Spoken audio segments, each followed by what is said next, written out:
Right off the bat, I wanted to say that I know there is very little time left to pre-farm, but still, I hope the guide is helpful for those that are pulling on his banner. So let's go over a quick summary of what he does. For starters, he is an imaginary destruction unit who is the first unit that enhances their basic attacks by using multiple skill points to do a shit ton of damage when using a skill. You can activate the skill 3 times to enhance his basic attack. At one use, his basic attack will be single target, and using the skill 2 or 3 times consecutively will cause his basic attack to hit multiple enemies. When he uses his ultimate, he does imaginary damage to a single enemy and those adjacent. And once it is done, he gets a skill point back. His talent amplifies the damage he deals as the number of hits per action and the current turn increases. A lot of information, I know. I will sum up everything at the end for those of you that are confused, but onto the relics, which is pretty easy to farm for him, and I do recommend 4-piece Wastelanders of Banditry, which is his best in slot, which increases imaginary damage and increases crit rate and crit damage when attacking imprisoned enemies, which can be imprisoned from his enhanced basic attacks. You can also go 4-piece Musketeer Wild Wheat, which increases his overall attack by 12% and increases his basic by 10% and speed by 5%. So basically, just more DPS overall. I also want to mention you can run 2 pieces from each set if your relics aren't that good, since it still increases imaginary damage and increases his overall attack by 12%. For planar sets, in my opinion, there are only 2 sets that are good for him, so let's start with the best option of Voodoo Lunarina, which increases the warrior's attack and skill damage by 20%, and increases crit rate by 8% when the warrior's crit rate reaches 70% or higher. His second option would be Space Sealing Station, which increases the warrior's attack by 12%, and if they reach 120 speed or higher, the warrior's attack increases by another 12%, so basically 24% total if you reach 120 speed. You might ask, why not enter Salsodo for the crit rate? But the second part of the second piece set bonus isn't used that often since he doesn't follow up attack, and his ultimate does gain more damage, but it's preferably used to get a skill point back. Okay, let's quickly go over relic stats and substats. From main body, you want crit rate or crit damage due to it affecting the planar set bonus if you go over to Lunarina. I do suggest going crit rate if you don't have enough crit rate to trigger the effect. And if you already have sufficient enough, then crit damage is probably the better option.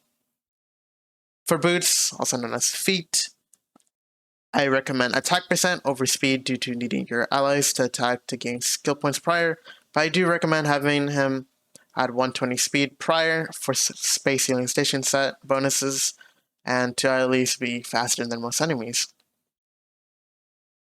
For his planar orb, you will want imaginary damage boost, like duh, obviously. And for the rope, you either want to go attack percent or energy recharge rate. I suggest attack percent for DPS overall, but the energy recharge rate is a good option to get your ulti back sooner to regain a skill point.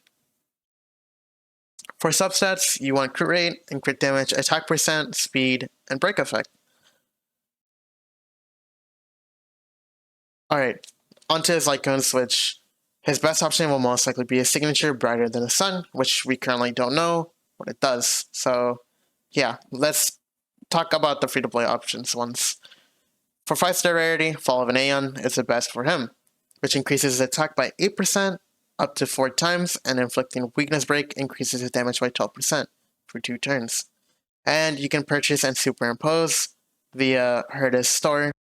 Obviously, other options of destruction Lightcones are obviously can be usable if you pull for other ones, or maybe you get unlucky and got Lightcones on your standard banner, and you can possibly use them.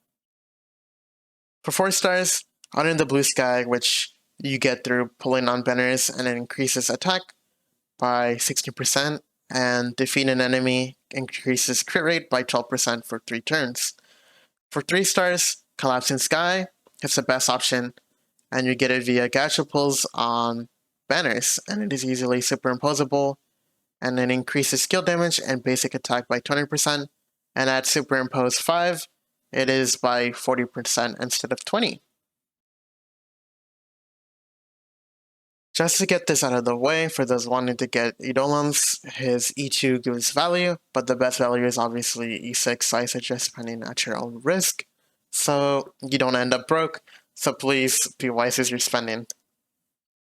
Now, for the topic you're most likely here for, Ascension materials and trace priority. So for Ascension mats, you need 56 Immortal Cyanite, or Skunit. I'm not sure how to pronounce it. You can correct me if I was wrong. And 71 Immortal Arrow Blossom, 73 Immortal Luminate Twig, which you can farm by daily assignments. For traces, 18 Shatter Blades, 69, nice, Lifeless Blades, and 139 World Breaker to level up his traces fully to 10. And you can get these via the Butt of Destruction. For weekly boss mats, you will need to farm Fantilia, which you will need a total of 12, and you will need 8 Tracks of Destiny, which you can get these via events, Battle Pass, weekly Simulated Universe drops, and Embers Exchange. For Stagnant of Shadow boss mats, you unfortunately can't farm for them currently, but you will need 65 Suppressant Edict, which will be a new Stagnant of Shadow boss in the following update, once the update drops. You can farm for this. So I do suggest saving up fuel if you want to try and speedrun Ascending them fully. Alright, let's wrap things up by summarizing everything up for the best DPS options for him. You want a 4-piece imaginary set with these stats, and best planner is Rooted in Arena, and these are the best subsets. For Lightcones, his best free-to-play option is Fallen of Aeon. For Eidolons, E2 is good to stop at, and E6, he is basically a god among men. Like, honestly, just praise to him. For Trace Priority, you want to level up basic attack mainly, then ultimate and talent. And skill is low priority. On leveling the talent and ultimate may swap, since we currently don't have the numbers for his talent and how they scale. So yeah. Whew. That was a lot to summarize, but hopefully you guys found this video helpful, and I wish you guys the best of luck on your pulls for him. But please, spend wisely. I want to let you guys know that I stream on Twitch, and I will be live once the update drops, so hopefully I see you guys there.